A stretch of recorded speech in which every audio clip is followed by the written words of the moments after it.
আসসালামু আলাইকুম, সবাই ভালো আছেন?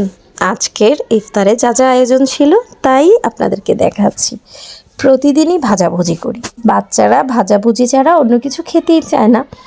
আমার পরিবারের মতো মনে হয় সবার পরিবারে বাচ্চারা একটু ভাজাভুজি করে, পছন্দ করে। আমার দুই ছেলেই রোজা রাখে, তো প্রতিদিন ওদের জন্য ভাজা পোড়া করাই লাগে। তবে আজকে বলে দিয়েছি, আজকে কোনো প্রকার ভাজাভুজি করব না। আজকে বউয়া রান্না করব বা খুদের ভাত।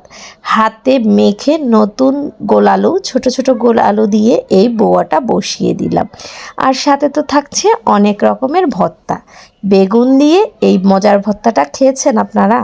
বউয়ার ভিতরে সিদ্ধ করতে দিয়ে দিয়েছি। সত্যি এইভাবে একদিন করে খেয়ে দেখবেন, বেগুনের ফ্লেভারটা এত ভালো আসে। বউয়ার সাথে বেগুনও খুব ভালো করে সিদ্ধ হয়ে গিয়েছে, একদম সুন্দর করে উল্টে পাল্টে কিন্তু আমি বেগুনটা সিদ্ধ করে নিয়েছি। বেগুনটা সিদ্ধ হয়ে গিয়েছে, তাই উঠিয়ে নিয়ে অন্যান্য ভর্তার জন্য রেডি করে নিচ্ছি সব কিছু। আর এদিকে বউয়াটা দমে দিয়ে দিয়েছি। এখানে শুটকি, শুকনা মরিচ সব কিছু ভিজিয়ে টেলে নিয়েছি, খুব মিহি করে বেটে নিচ্ছি। আগে লাল মরিচের ভর্তাটা করে নিব।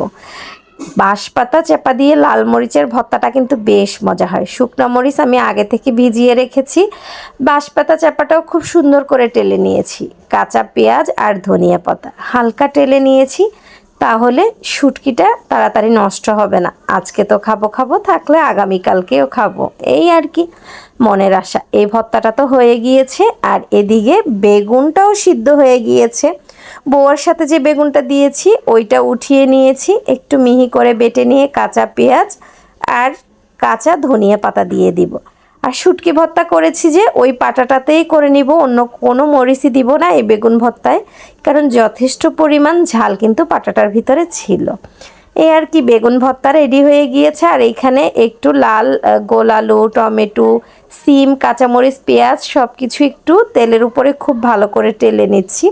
হালকা লবণ দিয়ে দিয়েছি, টালা হয়ে গিয়েছে। এখন এখানে সুন্দর করে ভর্তা করে নিব। এখানে কিন্তু আমি কাঁচা ধনিয়া পাতাটা অ্যাড করব। এই ভর্তাটাতে আমার কাঁচা ধনিয়া পাতাটা দিলে না বেশ ভালো লাগে। খুব সুন্দর করে আজকে সবগুলো ভর্তা কিন্তু করে নিচ্ছি, যেন ইফতারে তৃপ্তি করে খেতে পারি। ভয়েসটা কিন্তু ইফতারের পরই। প্রতিটা ভর্তা মাশাল্লাহ এত বেশি মজা হয়েছিল, বিশ্বাস করবেন না। অনেকগুলো করে খাবার খেয়েছি, এত বেশি ভালো লেগেছে। আর সাথে আজকে একটু চচ্চড়ি রান্না করে নিচ্ছি, মানে সতর আপার পুরপুরি। যাই হোক, পুঁটি মাছ দিয়ে আজকে বেগুন, টমেটো, লাল আলু, যে ছোট ছোট লাল আলুটা আছে ওইটা কেটে নিয়েছি, সেটা দিয়ে হাতে মাখিয়ে আজকে একটা সতর আপার পুরপুরি রান্না করব। বেশ কিছুটা কাঁচামরিচ, কাঁচা পেঁয়াজ, রসুনের বাটা, বেশ রসুনের বাটা এখানে আমি দিয়েছি, কারণ এই তরকারিটার স্বাদ গ্রান বৃদ্ধি করবে এখানে রসুন বাটা। ধনিয়া গুঁড়া, মরিচের গুঁড়া আর দিয়ে দিলাম হলুদের গুঁড়া, স্বাদ মতো লবণ আর পরিমাণ মতো তেল দিয়ে হাতে খুব সুন্দর করে মেখে নিচ্ছি।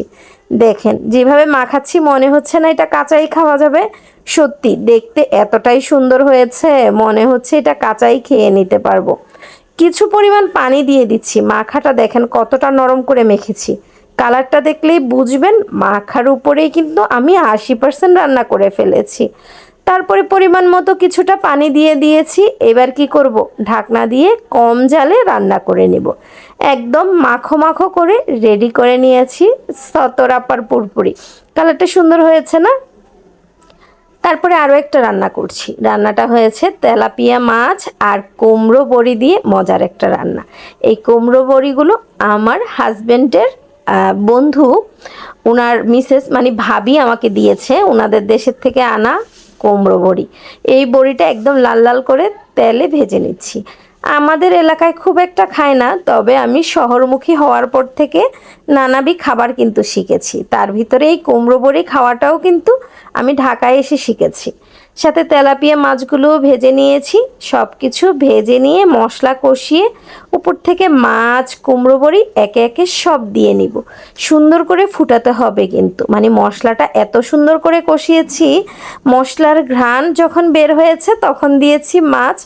মাছটা যখন হালকা ফুটে উঠেছে তখন দিয়েছি কুমড়ো বড়ি। কুমড়ো বড়িটা যখন একদম ডুবে গিয়েছে ঠিক তখনই ধনিয়া পাতা দিয়ে দিয়েছি।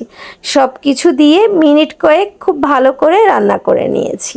রান্নাবান্না শেষ, এদিকে কিছু আচারের অর্ডার ছিল, তাই আচারের প্যাকেটটাও করে নিচ্ছি। প্যাকেজিং করে নিলেই কিন্তু টেনশন কমে যায়, কারণ বিকেলবেলা ডেলিভারি ম্যান আসবে, তখন যেন তাড়াহুড়া না হয়, সেই জন্যই কিন্তু রান্নাবান্না শেষে সব কাজ গুছিয়ে নিয়েছি।